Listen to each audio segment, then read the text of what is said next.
Hi everyone, welcome back to my channel. Today we are going to make Jamaican style patties and I'm going to be making that with mackerel fish. So stay tuned to see how I make it. Do not mind my voice. I don't know, maybe I've got some cold and it's just difficult for me right now to talk.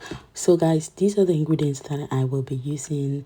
I have kind of assembled everything, make sure they are ready before I start. That way it's easy. I am just going to start my filling. Here I'm heating up some ghee. I'm not actually going to let it heat before I add the onion. As you can see here, ghee is a clarified butter and it's really good for cooking. It's got a really high burning point and it's filled with omega-3 and vitamin A. It's got some other health benefits to it, so I love using it. I have sauteed that onion for about 1 minute on a medium-low heat and added my vegetable. You can use whichever vegetable you prefer. I'm going to just slightly saute that for a few minutes and I'm going to season with some salt, add a little bit of oregano and the other spices that I'm using, such as the black pepper and meat spice as well. And once that is done, I'm just going to slice meat together to make sure everything's combined. I'm going to go ahead and add my fish and then break it into smaller bites.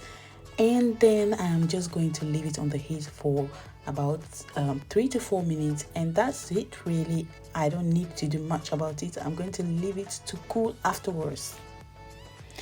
Now I'm getting on with my dough. I have 3 cups of flour here, all-purpose flour. I have added some salt. I usually use 1.5 teaspoons of salt, and then my baking powder, 1 teaspoon, and some oregano. I love adding herbs to my dough. That's optional. Then I added 2 teaspoons of turmeric and a little bit of cinnamon. I'm just mixing that together to combine. And then I'm also going to be adding some egg. I'm making this dough super rich. The egg is optional. I've added some vinegar. I'm going to beat that and mix that in with the flour. The reason why I'm adding the vinegar is because it will help to tenderize the dough as well as prevent it from forming gluten. So too much of mixing or kneading the dough will cause it to oxidize and then end up activating the gluten in the dough, and we don't want that. Rather, we want a tender flaky crust. Okay, having said that, when you add your butter to your flour, you need to make sure you mix it as quick as possible to prevent prolonged mixing and kneading. Okay, and you can also leave bits inside the flour to create that extra flakiness to the dough. Alright, so now I'm going to be using some milk instead of water, and I'm making sure that the milk is cold, and I'll be adding this gradually and mixing the dough gradually. You don't want to add too much to it because you don't want to have a really wet dough. All you need is for your dough to come together, and that is enough.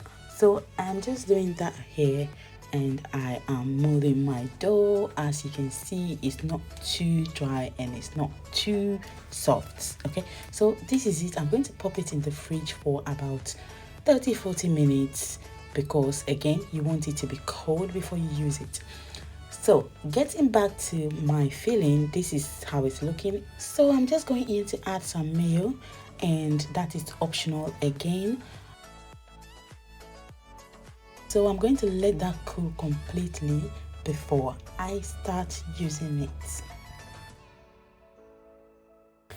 Now let's start combining everything together. So I'm now going to flatten my dough here to the thickness that I like, and this is it. I like it a little bit thick. I don't want it too thin. And then I am using my cup here to just shape it. Use whatever you want. If you have a cutter, that's good. If you don't, okay, you can use anything like this. So this will give you a round perfect shape.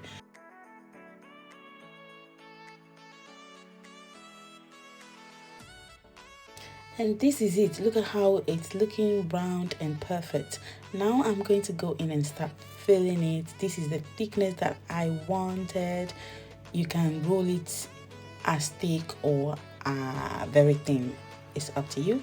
I have added about 2 tablespoons of filling and then just folding and sealing with my fork or with my hand, and I'll just keep repeating the process until all the dough is done.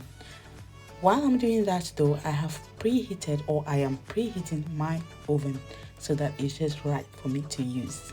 Okay.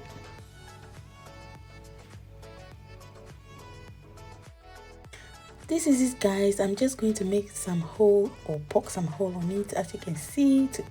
This will allow steam to escape and let it cook evenly. I'm brushing with some egg.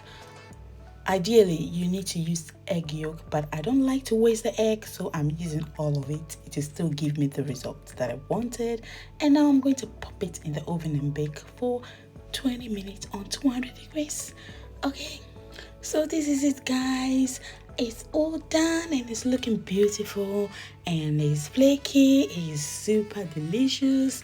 What can I say? I hope you enjoyed this video, and if you have, thumbs up from me.